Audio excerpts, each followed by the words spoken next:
ಕಳೆದ 3 ವರ್ಷಗಳಿಂದ ಪುತ್ತೂರಿನಲ್ಲಿ ಕಾರ್ಯಾಚರಿಸುತ್ತಿರುವ ಮಿಷನ್ ಸಹಾಯ ನಿಧಿ ಸೇವಾ ಟ್ರಸ್ಟ್ನ ಮಹತ್ವಪೂರ್ಣ ಯೋಜನೆ ಕಿಡ್ನಿ ವೈಫಲ್ಯದಿಂದ ಬಳಲುತ್ತಿರುವ ಮತ್ತು ಅಶಕ್ತರಿಗೆ ಪ್ರತಿ ತಿಂಗಳು ದಿನಸಿ ಸಾಮಗ್ರಿಗಳ ಕಿಟ್ ನೀಡುವ ಮಾಸಿಕ ಯೋಜನೆ ಒಳಿತು ಮಾಡು ಮನುಷ್ಯ ಇದರ ಉದ್ಘಾಟನಾ ಸಮಾರಂಭ ಮತ್ತು ಗಾಂಧಿ ಜಯಂತಿ ಪ್ರಯುಕ್ತ ಸ್ವಯಂ ಪ್ರೇರಿತ ರಕ್ತದಾನ ಶಿಬಿರವು ಇಂದು ರೋಟರಿ ಟ್ರಸ್ಟ್ ಹಾಲ್ ಪುತ್ತೂರಿನಲ್ಲಿ ನಡೆಯಿತು. ಈ ವೇಳೆ ಟ್ರಸ್ಟ್ನ ವತಿಯಿಂದ ಸುಮಾರು 42 ಬಡ ಕುಟುಂಬಗಳಿಗೆ 25 ಕೆಜಿ ಅಕ್ಕಿ ವಿತರಿಸಲಾಯಿತು.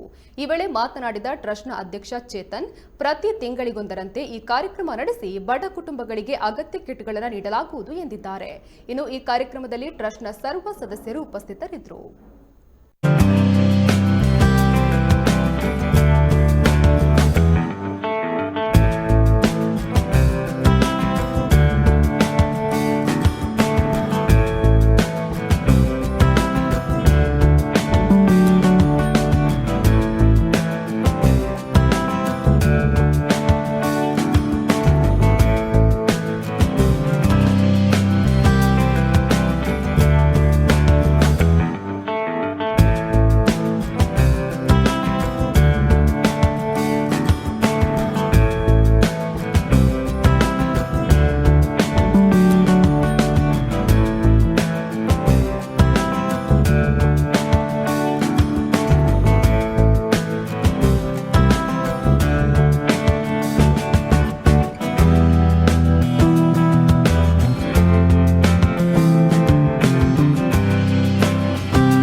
ಇವತ್ತು ಒಳ್ಳೆಯ ಕಾರ್ಯಕ್ರಮ ಮಿಷನ್ ಸೇವಾ ಟ್ರಸ್ಟ್ನವರು ಪ್ರಾರಂಭ ಮಾಡ್ತಾ ಇದ್ದಾರೆ.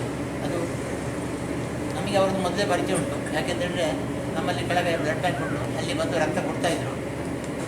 ಹಾಗೆ ಈ ದಿವಸ ಅದೊಂದು ಹೊಸ ಕಾರ್ಯಕ್ರಮ. ಯಾರು ಬಡ ರೋಗಿಗಳಿದ್ದಾರೋ, ಅದು ಕೂಡ ಕಿಡ್ನಿ ವೈಫಲ್ಯದಿಂದ ನರಳುತ್ತಿರುವವರು ಹಾಗೂ ಅವರಿಗೆ ಪ್ರತಿ ತಿಂಗಳು ಡಾಕ್ಟರ್ ಹೇಳಿದಾಗೆ ಅವರಿಗೆ ಬೇಕಾದ ಡಯಾಲಿಸಿಸ್ ಕಾರ್ಯಕ್ರಮ ಮಾಡಿಸ್ಕೊಂಡು ಇರುವವರಿಗೆಲ್ಲ ಒಂದು ಥರದ ಮನೆಯಲ್ಲಿ ಕೂತು ಅಥವಾ ಹೋಗಲಿಕ್ಕೆ ಬರಲಿಕ್ಕೆಲ್ಲ ಕಷ್ಟ ಆಗ್ತದೆ ಅಂಥವರಿಗೆ ಒಂದು ಸಹಾಯ ನಿಧಿ ಅಂತ ಪ್ರಾರಂಭ ಮಾಡಿದ್ದಾರೆ. ಅದೇ ರೀತಿಯಲ್ಲಿ ಎಲ್ಲರಿಗೂ